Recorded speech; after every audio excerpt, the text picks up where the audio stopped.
Hello అందరికీ welcome back. ఈరోజు నేను మీ ముందుకి బెండకాయ పచ్చిరొయ్యల పులుసుతో వచ్చేసా. బెండకాయ పులుసులో పచ్చిరొయ్యలు వేసి పెడితే దాని టేస్ట్ నెక్స్ట్ లెవెల్ ఉంటుంది. సో ఈ రెసిపీ కోసం మనం ముందుగా ఒక పావు కేజీ శుభ్రం చేసుకున్న రొయ్యల్లో ఒక హాఫ్ స్పూన్ పసుపు, హాఫ్ స్పూన్ ఉప్పు వేసి ఉడకబెట్టుకోవాలన్నమాట. ఇవన్నీ ఉడికాక మనము ఒక కడాయిలో కొంచెం ఆయిల్ వేసుకుని కొన్ని పచ్చిమిరపకాయ ముక్కలు, అలాగే ఒక 2 ఆనియన్స్ అనమాట, బిగ్ ఆనియన్స్ని తురుము పెట్టుకున్న ముక్కలు కూడా వేసేసా. మీరు అవసరమైతే మిక్సీలో కచ్చపచ్చగా పెట్టుకోవచ్చు. అలాగే ఒక పావు స్పూన్ ఉప్పు వేసి వీటిని బాగా వేగనివ్వాలి. అలా గోల్డెన్ బ్రౌన్ వచ్చే వరకు వేగనిస్తే టేస్ట్ అనేది బాగుంటుంది. ఇప్పుడు ఇవి ఇలాగ వేగాక మనము బాయిల్ చేసి పెట్టుకున్నాం కదా, ఆ ప్రాన్స్ని కూడా వేసి ఒక 2 నిమిషాల పాటు లో ఫ్లేమ్లో పెట్టుకుని వాటిని కూడా వేపుకోవాలన్నమాట.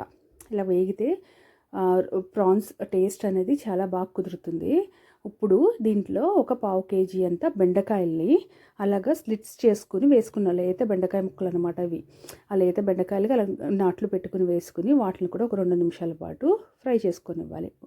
ఇప్పుడు దాంట్లో సరిపడా ఉప్పు, కారం, అలాగే పసుపు కూడా వేసేసి మరొక నిమిషం కలుపుకొని దీనికి అలా చక్కగా కలిపేసుకున్నాక లిడ్ క్లోజ్ చేసి పెట్టుకోవాలి. లిడ్ క్లోజ్ చేసుకున్నాక ఒక 2 నిమిషాల పాటు ఆవిరి మీద ఉడకనివ్వాలి. అలా చక్కగా ఉడికిపోతాయి. మూత తీసి చూస్తే అలాగ ఒక్కసారి కలుపుకొని ఒక స్పూన్ అల్లం వెల్లుల్లి పేస్ట్ వేసుకుని ఒక 2 నిమిషాల పాటు వేపుకోవాలి. దీన్ని అల్లం వెల్లుల్లి పేస్ట్లో పచ్చివాసన పోయేంత వరకు.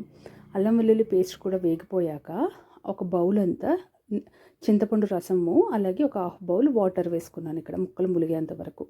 అది ఒక మరుగు పట్టాక మనము లిడ్ క్లోజ్ చేసుకుని లో ఫ్లేమ్లో ఒక 10 నిమిషాలు పెడితే అలా చక్కగా మన పులుసు అనేది రెడీ అయిపోతుంది. దీని మీద ఇప్పుడు కొత్తిమీర, అలాగే నాకు లేత కరివేపాకు అవైలబుల్ ఉంది, సో అది కూడా వేసేసుకున్నాం. చూసారా ఎంత చక్కగా రెడీ అయిపోయిందో. మాకు ఈ కన్సిస్టెన్సీ ఉండాలి పులుసు అంటే. మీకు ఇంకొంచెం దగ్గరికి కావాలంటే ఇంకొక 5 నిమిషాల పాటు ఉడకనిస్తే సరిపోతుంది.